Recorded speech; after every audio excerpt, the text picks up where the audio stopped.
самом центре исторической части нашего города, на углу улиц Кулаковского и Ярославского, соседствуют три памятника – объекты регионального значения: деревянное двухэтажное здание Якутской городской мужской прогимназии, здание реального училища и объект федерального значения – шахта Ширгина.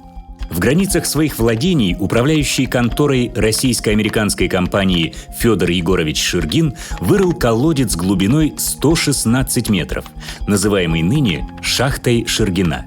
В связи с продажей Русской Америки и ликвидацией якутского отделения российско-американской компании освободившийся дворовый участок был пожертвован в распоряжении города с условием сооружения на нем нового здания учебного заведения. В связи с этим в 1873 году идея ее строительства была реализована давно собиравшей деньги общественностью города. Таким образом, совсем не случайно, а именно судьбою было предопределено неразделимое соседство этих уникальных памятников. Открытие Якутской городской мужской прогимназии в 1873 году стало знаменательным событием в истории Якутска. Прогимназия долгое время являлась единственным учебным заведением, открывшим дорогу молодежи Якутии для поступления в вузы Центральной России и Сибири. Из ее стен вышли ученые с мировыми именами.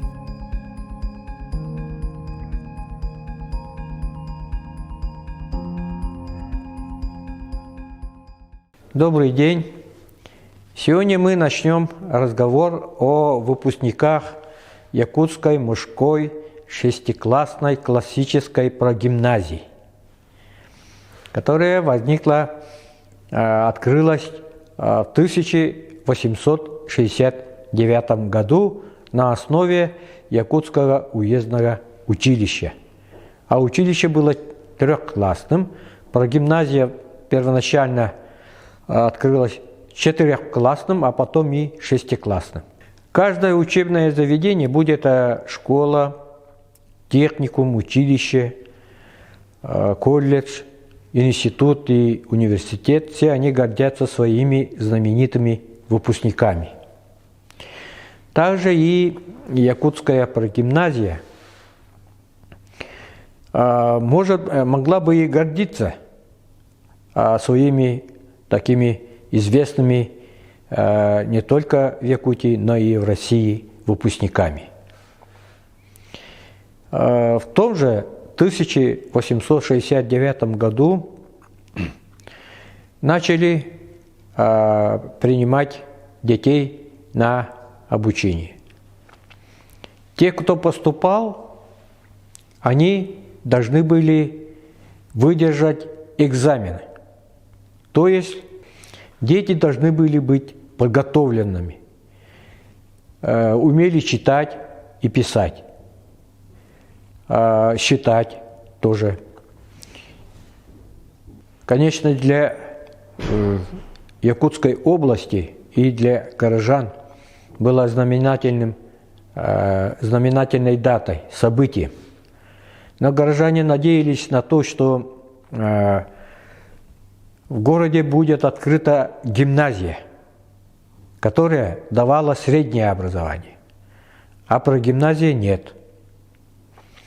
Выпускники, которые хотели продолжить образование, они уезжали в другой город, что было накладно и для родителей, и для детей, которые попадали в чужой город, в чужую обстановку, и поэтому они и не хотели ехать туда.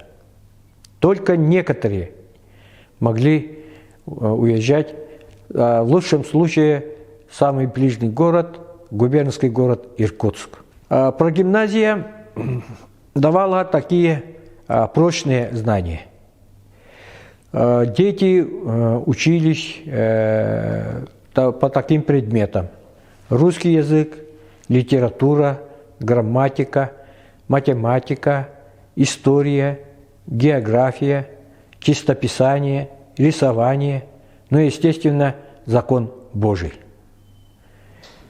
Тем не менее, проходя такие основные предметы.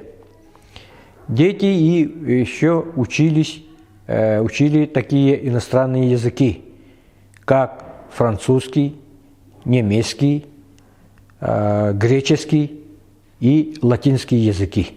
О прочности знаний говорит тот факт, что народный учитель Сунтарского училища Дмитрий Дмитриевич Сивсев после 25-летнего окончания училища в 1900 году принимал участие вместе с главой Сунтарского улуса Терешкиным во Всемирной Парижской выставке. И на этой выставке он давал объяснение якутским экспонатам на французском языке. Имеются вот такие сведения. Сивсев, он, не имея возможности продолжить образование, вынужден был написать прошение, чтобы его направили учителем якутские улусы. И таким образом он попал в Сунтар, хотя и был уроженцем Ангаласского улуса. Многие поколения выпускников якутской прогимназии поступали после окончания учебы, поступали в государственную службу, это окружные и областные управления. Далее они работали письмоводителями наследных и улусных управах. Они несли свет в качестве учителей глухие уголки Якутской области, население которой было сплошь неграмотным.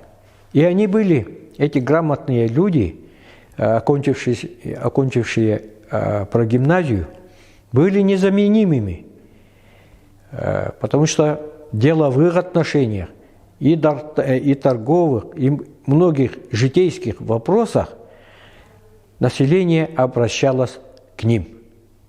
Все деловые бумаги, списанные вот этими письмоводителями и даже учителями и чиновниками, они хранятся в Национальном архиве республики и составляют богатейший материал для научных и краеведческих исследований. Первый выпуск Якутской прогимназии состоялся в 1874 году. Из выпускников трое продолжили образование в Иркутской гимназии. Из них Константин Костя Неустроев окончил гимназию и, проявив блестящие успехи, был направлен для продолжения учебы в Санкт-Петербург. И в 1881 году он окончил Санкт-Петербургский технологический институт, защитил кандидатскую диссертацию на степень кандидата естественных наук. Он является первым из якутян с высшим образованием. Константин Гаврилович Неустроев, который был в Иркутске замешан в революционных кружках, делах, и поэтому он был после встречи с генерал-губернатором Анучиным был казнен. Далее, другой известный выпускник Егор Николаевич Слепцов. Он тоже окончил прогимназию в 1976 году и тоже поступил в Санкт-Петербургский военно медицинскую академию. За хорошую успеваемость его направили в Санкт-Петербург принять участие в третьем международном съезде ориенталистов, то есть востоковедов. И вот он принял участие в таком научном мероприятии, еще не поступая в университет. Закончил в 1881 году точно так же, как и Неустроев, высшее учебное заведение, стал медиком, врачом, работал во многих областях и губерниях Российской империи, дослужился до полковника медицинской службы. Он является первым якутом Саха, имевшим высшее медицинское образование. В якутскую прогимназию поступали дети чиновников, духовенства, купцов, мещан, русских крестьян и инородческого населения. В данном случае якутов Саха. Но обычно это близлежащие улусы, это Кангаласский, Западно-Кангаласский, Восточно-Кангаласский, Батурусский, Намский улусы. Вот. Из детей горожан из казачьего сословия выделяется выпускник прогимназии Андрей Иннокентьевич Попов 1876 года. Выпускник. Он учился в Иркутской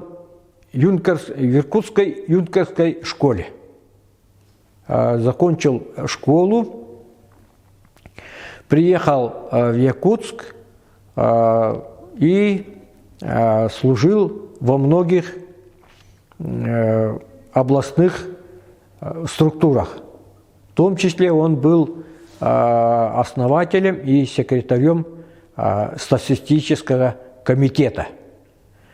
Этот комитет издавал очень много книг по статистике, которые составляют ныне тоже архивный и источниковедческий материал по истории и как города, так и области. Далее Андрей Иннокентьевич Попов, он был разносторонне развитым человеком. Его можно считать первым спортсменом Якутии. Первым сел на велосипед, любил верховую езду, преподавал в учебных заведениях города урок гимнастики, был членом спортивного комитета, России.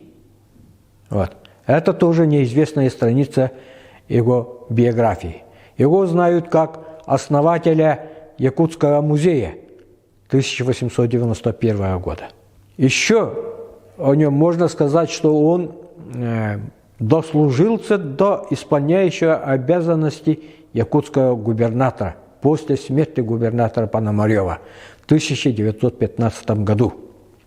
Также он руководил многими экспедициями, в том числе и знаменитой Сибиряковской экспедицией, в которой работали такие известные полицейные, как Эдуард Карлович Пекарский и другие. Далее он принимал участие также и в коронации Александра III в 1883 году. И в этой коронации от инородческого населения принимал участие Егор Дмитриевич Николаев I, который также закончил учебу в Якутской прогимназии. Егор Дмитриевич Николаев выдающийся, надо сказать, общественный деятель. Во время пребывания в Санкт-Петербурге он министром внутренних дел, министром просвещения подал несколько докладов, в котором просил о прекращении уголовной ссылки в Якутии, о земельном устройстве якутского населения. И вот такие жизненно важные вопросы он ставил и подал ходатайство вот таким высоким сановникам правительства России. Также мы можем еще сказать такой выдающейся личности, как Иван Лаврентьевич Кондаков.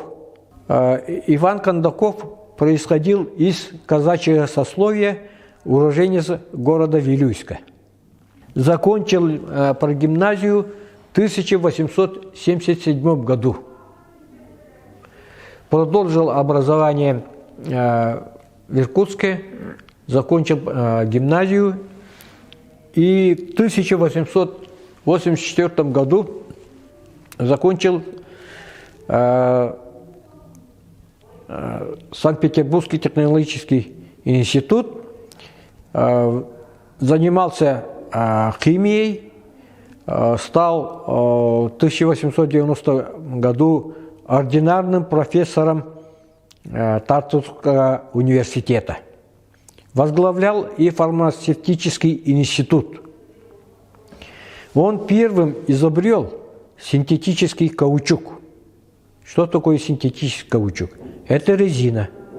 Все автомобили, машины, они ездят на колесах, на резиновых колесах. Вот. Вот такой выдающийся химик окончил якутскую прогимназию. Прокопий Нестерович Сокольников. Он учился в якутской прогимназии, но окончил свое образование в Якутской духовной семинарии. Поступил в Томский медицинский факультет Томского университета, затем перевелся в Московский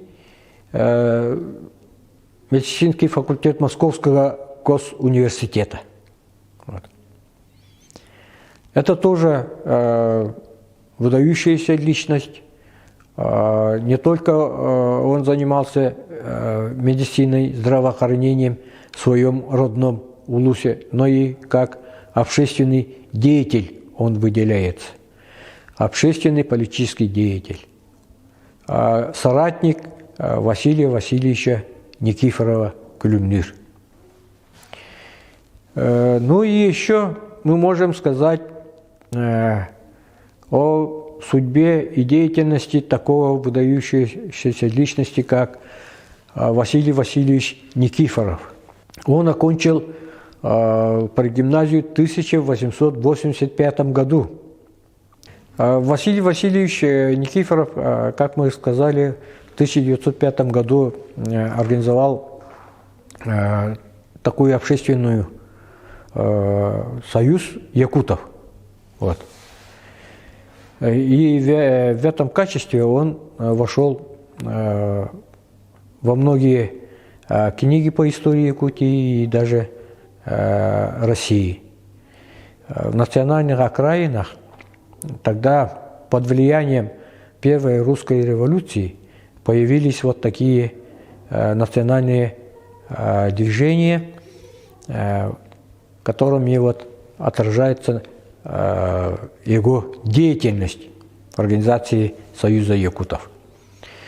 Василий Васильевич Никифоров, он после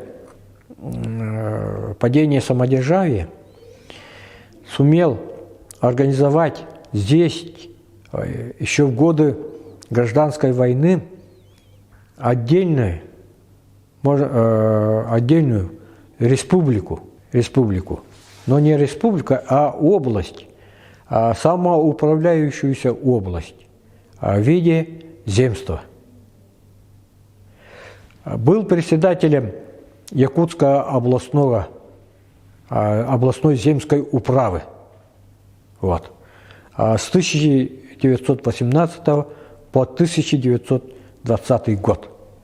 Вот. Его арестовали в ночь с 15 на 16 декабря 1919 года. Вплоть до 1920 года он был председателем областной земской управы. Вот. Так что в России шла гражданская война, и он здесь сумел остановить вот, гражданскую войну, огонь гражданской войны, которая могла бы достичь и Якутской области.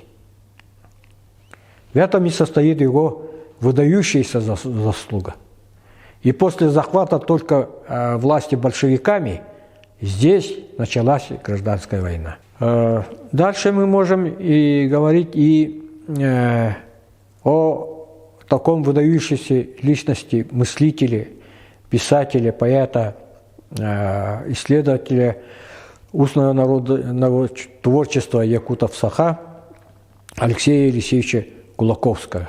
В 1890 году прогимназия была преобразована в реальное училище. Но и реальное училище не давало выпускникам среднего образования.